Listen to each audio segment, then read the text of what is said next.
Bonjour tout le monde, j'espère sincèrement que vous allez bien. Dans cette vidéo ici, je vais partager avec vous 5 choses qui m'ont permis aujourd'hui d'être financé à hauteur de plus de 400 000 $. Sur cette capture qu'on veut voir, bien sûr, mon compte est un peu en négatif. J'avais perdu quelque chose comme 2%. C'est pas grave, 2% sur un compte à 400 000 $ ou sur n'importe quel compte, on peut les récupérer avec seulement un seul trade. Et je suis sûr qu'avec ces trades en cours, je peux récupérer les 2% et passer directement en positif. Bon, si tout se passe bien. Car j'ai un ratio risque et gain de 1 pour 4, ce qui va me permettre de récupérer les 2% qui est en perte et passer directement encore 2% en gain. D'accord? Au moins, ça, c'est pas le sujet de cette vidéo. Dans cette vidéo, je vais partager, comme je viens de le mentionner, 5 choses qui m'ont permis d'arriver jusqu'à ces niveaux. Ce que vous devrez comprendre d'abord, je ne suis pas quelqu'un qui investit beaucoup dans les challenges pour firme. J'ai commencé avec des petits challenges et aujourd'hui, ce sont les petits challenges qui m'ont aidé à acheter des plus gros challenges. En partant des petits challenges aux gros challenges, il y a des choses que j'ai appris et qui m'ont permis aujourd'hui d'être financé à plus de 400 000 $ avec les pro firmes. La toute première chose que j'ai appris, ce n'est pas trader tous les setups. Quand on est en train d'analyser, on peut trouver plusieurs setups qui valident la prise de position en fonction de notre stratégie. En analysant par exemple tous les matins ou toutes les semaines, moi j'ai tous les matins, je suis là en train d'analyser sur plusieurs paires de devises. Je vais trouver bien sûr plusieurs setups. En trouvant plusieurs setups, je ne vais pas prendre toutes les setups. Ce que je vais faire, si je trouve 5 setups, je vais encore analyser les 5 setups. En analysant les 5 setups valides, je vais trouver encore 2 qui sont plus intéressants que les 3 autres. Avec les 2 restants, je vais encore réanalyser pour trouver quel est le setup qui donne plus de probabilité que l'autre setup. Et seulement comme ça que je vais prendre une position. Auparavant, qu'est-ce que je faisais? Je trouvais seulement des setups, j'analysais encore, je filtrais les setups. Si je trouve 5 ou 4 setups, directement j'entre en position sur les 5 ou 4 setups. Ce que je vais faire, c'est peut-être diviser mon risque seulement. Et je prends les 4 setups. Ce qui est arrivé souvent est que je peux passer en positif avec l'autre setup. Par exemple, je viens de faire 3% avec un setup. Mais il y a les autres setups qui vont passer en négatif et me prendre encore, me grignoter les 3% que je viens de faire en positif. Et à la fin de la journée, je reste seulement avec 0,5% de gains ou au pire des cas, je passe encore en négatif. Alors, après plusieurs années d'expérience avec les pro firmes, j'ai compris qu'avec mes comptes financiers, je dois seulement prendre, et même aussi les challenges, je dois seulement prendre les setups que moi j'appelle la crème des crèmes. J'analyse, je trouve les setups, je vais encore filtrer ces setups, ce qui va me permettre de rester avec quelques 2 ou 3 seulement setups que je vais encore comparer entre eux, regarder ce qui me donne plus de probabilités pour entrer en position. Et j'ai appris et qui m'a permis d'escaler avec les pro firmes. La deuxième chose que j'ai appris, c'est adapter ma stratégie aux conditions du marché. Nous avons tous et plusieurs stratégies que nous utilisons. Alors, le plus important à faire avec toutes les stratégies que nous possédons, c'est les adapter aux conditions actuelles du marché. Si je suis en tendance haussière ou baissière, je vais appliquer la stratégie qui me permet de suivre la tendance. Par exemple, les stratégies basées sur les retracements de Fibonacci permettent bien sûr de suivre la tendance. Je vais vous montrer ici un petit exemple. Alors, prenons l'exemple ici sur Euro USD. Ce que vous allez constater ici, la paire ici était dans une tendance baissière. Vous commencez ici jusqu'ici, c'est dans une tendance baissière. Alors, à partir de ce niveau ici, quand on a eu la cassure de ces derniers plus bas, la stratégie que je devais appliquer, c'est seulement la stratégie qui me permet de suivre cette tendance ici, à la baisse.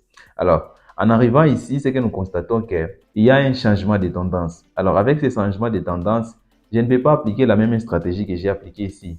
Ce que je vais faire ici, c'est suivre la tendance haussière. Alors, regardez quelque chose que je vais vous montrer ici. Si on essaie de zoomer ici, ce que vous allez voir, on a fait quelque chose comme double sommet. À ce niveau ici, nous avons, tout juste à ce niveau ici et ici, nous avons quelque chose comme un double sommet. Il y a la stratégie qui pouvait me permettre de prendre une position ici à la baisse, de cette façon. On peut prendre une position ici à la baisse et profiter d'une petite correction au moins jusqu'à un niveau, au moins jusqu'à ce niveau ici. Alors, je vais corriger, au moins jusqu'à ce niveau ici.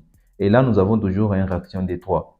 Alors, avec les comptes pour firme, moi, je ne peux pas prendre cette position. Je ne peux pas prendre cette position ici à la baisse. Je ne peux jamais faire ça. J'ai toujours les petits comptes réels où je peux prendre cette position ici à la baisse et profiter de cette correction. D'accord? Avec mes comptes pour firme, ce que je vais faire, c'est utiliser par exemple les retracements de Fibonacci pour voir jusqu'où le marché va retracer. De cette façon, alors ici j'ai retracement de Fibonacci, je vais commencer tout juste ici au début, jusqu'ici à ce niveau. C'est que nous avons les prévenus jusqu'au niveau de 38%. Je vais l'attendre au niveau de 50%. Même ici, même tout juste ici au 38%, je vais revenir au time frame inférieur pour voir s'il y a des confirmations, d'autres confirmations que je peux lier à cette confirmation. Avec les Fibonacci, ce que vous devrez comprendre, les points les plus importants, c'est les niveaux 38%, 50% et 61%, 61,8%. Alors, je vais regarder à ce niveau ici, au niveau 38%, s'il y a des confirmations possibles. au niveau 50% s'il y a des confirmations possibles aussi pour prendre les positions. Je vais continuer à prendre que des positions en fonction de la tendance actuelle du marché ou la tendance des fonds du marché, d'accord? Ici, à ce niveau, si je dois commenter un peu, le prix a beaucoup de chances de revenir chercher ces niveaux ici. Et ça fonctionne et ça concorde avec les niveaux 50% des retracements de Fibonacci. Alors moi, à partir de ces niveaux ici, si les prix arrivent à ces niveaux ici, dans cette zone ici, je vais commencer à chercher d'autres confirmations en time frame inférieur. Je ne voulais pas beaucoup m'attarder avec la stratégie car ce n'est pas vraiment le sujet de cette vidéo. Au moins, vous avez compris qu'avec les comptes financiers, je ne prends pas de position de n'importe quelle façon. Je suis toujours en train de suivre la tendance au lieu de prendre les positions en contre-tendance, même s'il y a d'autres stratégies qui pourraient me les permettre. Si je devrais prendre les positions en contre-tendance, comme l'opportunité qui nous a donné ici la paire Euro-USD, je devrais les prendre seulement avec d'autres comptes. J'ai mes comptes pour firme, je suis là en train de chercher, que ce soit les challenges ou les comptes financiers, je cherche toujours des positions avec beaucoup de dynamisme. La troisième chose que j'ai compris, c'est trader avec les différents lot size. Auparavant, moi, je ne sais pas si ça vous est arrivé ou ça vous arrive à ce moment. Auparavant, j'avais toujours l'habitude à trader avec les mêmes lot size. Si je suis avec un gros compte, par exemple un compte à 100 000 $, je suis là en train de trader avec un lot size, 5 des lot size. Mais après plusieurs mois d'expérience avec les pro firmes, j'ai commencé à changer les lot size. Je ne trade toujours pas avec les mêmes lot size. Il y a des configurations qu'on peut voir. On est sûr et certain que cette configuration va aller dans notre direction. Et là, on peut charger avec notre lot size normal. Mais si on veut la comparer avec d'autres configurations, on trouve que tout n'est pas OK. Je m'explique. Par exemple, je suis en train de trader sur les GBP, JPY, GBP, JPY, GBP, JPY, d'accord? Je regarde, je fais mes analyses et je trouve que tout est OK pour prendre une position à la baisse. Et puis, je vais sur la paire de devises Euro, JPY ou les Euro, JPY. J'analyse et puis je trouve que tout est OK pour prendre une position à la hausse et pas à la baisse. En regardant la corrélation, je trouve que ces deux paires de devises sont positivement corrélées. Quand deux paires de devises sont positivement corrélées, ça veut dire qu'ils ont plus de chances d'aller dans la même direction. Alors, côté technique, j'ai deux analyses différentes. Sur GBP, JPY, je dois aller à la baisse. Et sur Euro JPY, je dois aller à la hausse. Là, ça prête déjà des confusions. Vous savez très bien que trouver les opportunités sur les marchés, c'est pas quelque chose qui arrive tout le temps. Quand on trouve une opportunité sur les marchés, on ne doit pas laisser l'argent à la table. Et ici, je ne suis pas là en train de vous expliquer qu'il faut être impatient. Quand on trouve une opportunité, hop, on doit y sauter. Non. Mais quand on trouve une opportunité sur les marchés, on doit au moins profiter au maximum de cette opportunité. Sans beaucoup exposer mon capital, qu'est-ce que je dois faire à ce niveau ici?